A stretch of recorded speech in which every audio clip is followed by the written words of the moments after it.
श्री महालक्ष्मी व्रताची कहाणी.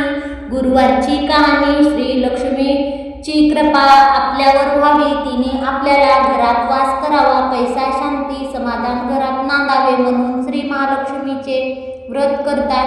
हे व्रत केल्याने मनातल्या सर्व इच्छा पूर्ण होतात. श्री महालक्ष्मीची अनेक नावे, अनेक रूपे आहेत. पार्वती, सिंधू कन्या, महालक्ष्मी, लक्ष्मी, राजलक्ष्मी, ग्रहलक्ष्मी, सरस्वती, सावित्री, राधिका, रामेश्वरी, चंद्रा, गिरिजा, पद्मा, मालती, सुशीला अशा विविध नावाची श्री महालक्ष्मी ओळखली जाते. अशा या सर्वाभूती असलेल्या श्री महालक्ष्मीची ध्याने घ्यावी अशी ही कहाणी आहे. द्वापार युगातील आपल्या भारतातील सौराष्ट्र देशातील घडलेली. तेथे एक राजा होता.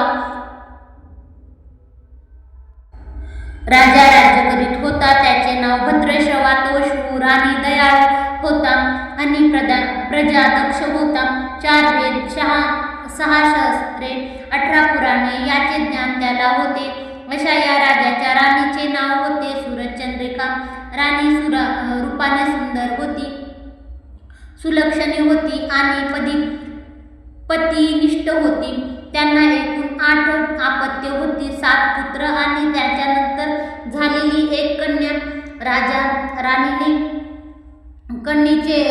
कन्याचे नाव शांबाला ठेवले होते. एकदा देवीच्या मनात आले आपल्या राजाच्या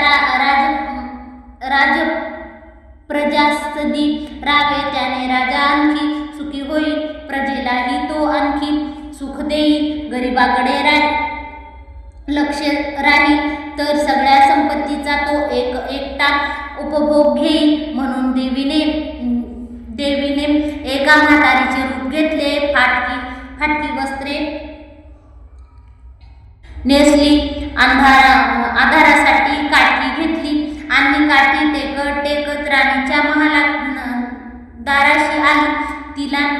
तिला पाहता एक दासी पुढे आली. तिने म्हातारीला विचारले, कोण ग तू? कुठून आलीस? काय काम काढलंस? तुझे नाव काय? गाव काय? काय हवं तुला? म्हातारीने रूप घेतलेली श्री महालक्ष्मी म्हणाली, माझं नाव कमला बाई, द्वारकेला राहते. मी तुझ्या राणीला भेटायला आले. कुठे आहे ग ती? दासी म्हणाली, राणीसाहेब महालात आहेत. त्यांना सांगायला गेले तर त्या मलाच रागवतील. तुला त्या कशा भेटतील? तुझा अवतार पाहून तुला त्या हकलून देतील. तू इथे थोडा वेळ आडोशाला थांब. म्हातारीला राग आला. ती संतापून म्हणाली, तुझी राणी गेल्या जन्मी एका वैश्याची पत्नी होती. ती वैश्या फार गरीब होती. त्यावरून त्या दोघांचे नेहमी भांडण होते. नवरा तिला महाराणी करी. ह्या त्रासाला कंटाळून एक दिवस ती घर सोडून गेली आणि जंगलात उपाशी तापाशी भटकू लागली.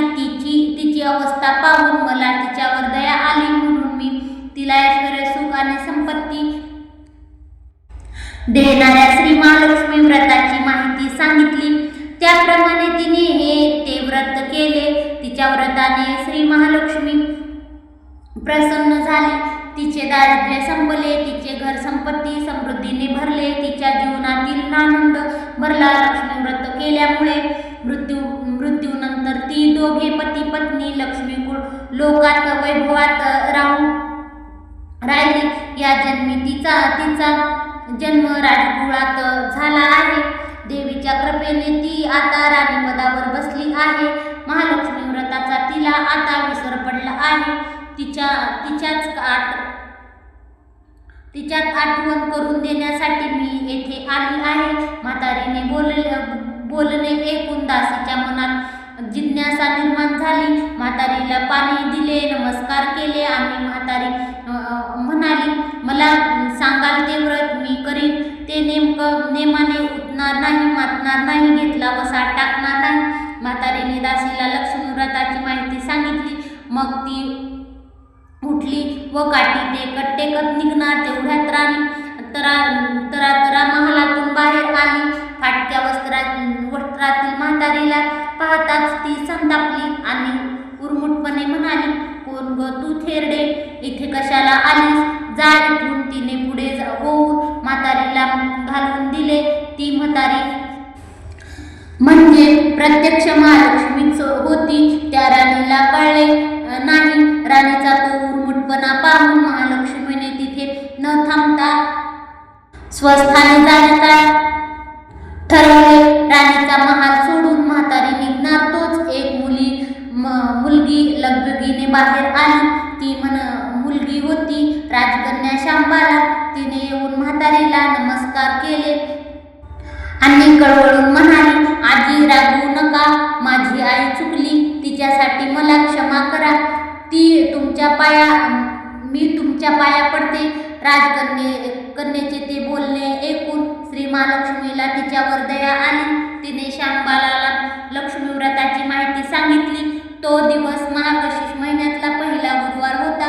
पुढे त्या दासीने लक्ष्मी व्रत केले. तिची स्थिती सुधारली. दासी पण सोडून ती सुखाने संसार करू लागली.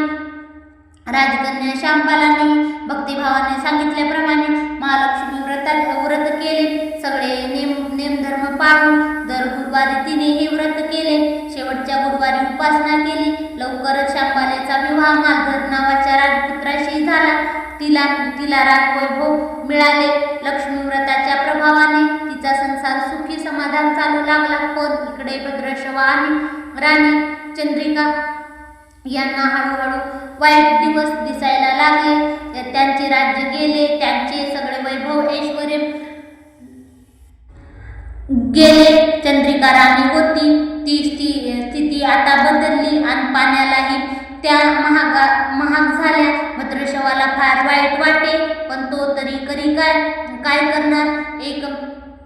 एक दिवस चिंतेने उगवत होते, तसेच मावळतही होते. एक दिवस भद्रश्रवाला वाटले मुलीकडे जावे, तिला पाहावे आणि 4-8 दिवस तिच्याकडे राहावे. त्याप्रमाणे तो जावयाच्या राज्यात आला. चालून तो खूप दमला होता, म्हणून थोडा वेळ विश्रांतीसाठी घेण्यासाठी तो एका नदीच्या काठी बसला. राणीच्या दासीने नदीवर येत होती. तिने भद्रश्रवाला ओळखले. दासी धावत महालात गेली. राजाला बातमी सांगितली. शांबालानेही ते समजले. शांबाला आणि मालधराने रथ पाठविला. भद्रश्रवाला मोठ्या मानसन्मानाने राजवाड्यात आणले. त्याचा आदर सत्कार केला. काही दिवस जावयाला आणि मुलीचा पाहुणचार घेत भद्रश्रवा राजवाड्यात राहिले. आता परत जावयाचे विचार त्यांच्या मनात घोळू लागले. जावयाला त्याने तिथे सांगितले. जावयाने संपत्ती दिली. भद्रश्रवा परत जायला निघाला तेव्हा शांबालानेही एक हंडा भरून धन पित्याला दिले. तो हंडा घेऊन भद्रश्रवा घरी आला. मुलीने धनाने भरलेले हंडा दिला आहे हे ऐकून सूरजचंद्रिका आनंद गगनात मावेना. घाईघाईने तिने हंड्यावर झाकण काढले. आत पाहते तर काय हंड्यात धन नव्हते, होते फक्त कोळसे. महालक्ष्मीच्या कृपेने हंड्यातल्या धनाचे कोळसे झाले होते. चंद्रिकेने कपाळावर हात मारून घेतला. भद्रश्रवा हा चमत्कार पाहून चकित झाला होता. दुःखाचे दिवस संपत नव्हते. दारिद्र्याचे भोग सुटत नव्हते. सूरजचंद्रिका एक दिवस काढता जीव मेटाकुटीला येत होता. एक दिवस सूरजचंद्रिकेच्या मनातही लेकीला भेटायची इच्छा निर्माण झाली.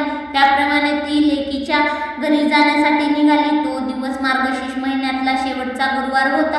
सूरजचंद्रिका लेकीच्या घरी पोहोचली तर शांबाला व्रताचे उद्यापन करीत होती. शांबालाने आईकडून महालक्ष्मी व्रत करवून घेतले. 4 दिवस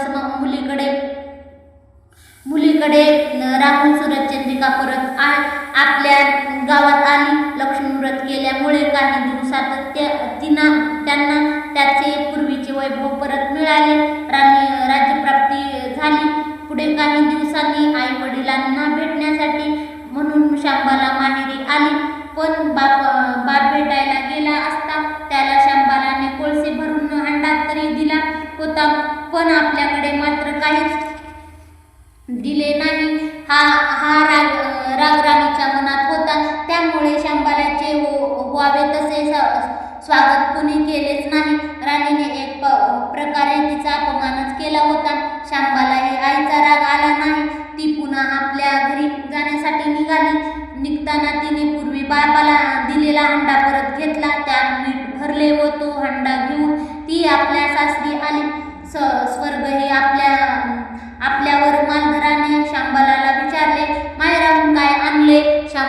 बाहेर आणलेल्या हंड्याकडे बोट दाखविले. मालधराने झाकण काढून आत पाहिले तर हंड्यात मिठाचे खडे. मालधराने चकित होत पत्नीला विचारले, हे काय? या मिठाचा काय उपयोग? शांबाला म्हणाली, थोडे थांबा म्हणजे कळलेच. त्या दिवशी शांबालाने कुठल्याच पदार्थात मीठ घातले नव्हते. नाही, सगळे पदार्थ आळले. मालधराने जेवायला बसल्यावर तिने त्याला सगळे पदार्थ वाढले. सगळे जेवण त्याला आळणे लागले. मग शांबालाने परत पानात थोडे मीठ वाढले आणि अन्न पदार्थात ते मिसळताच बेचव अन्नाला चव आली. हा मिठाचा उपयोग शांबाला पतीला म्हणाली. मालधरही तिने म्हणणे पटले.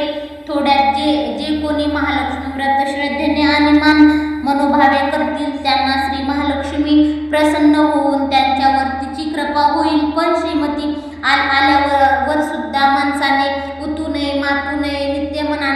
नेमाने महालक्ष्मी व्रत करावे. देवीच्या मनात चिंतन करावे. म्हणजेच देवी सदैव तुमच्या पाठीशी उभे राहील, तुमच्या कामना पूर्ण करते. श्री महालक्ष्मीची ही कहाणी गुरुवारची सुफळ संपूर्ण. ओम महालक्ष्मी नमः. ओम शांती शांती.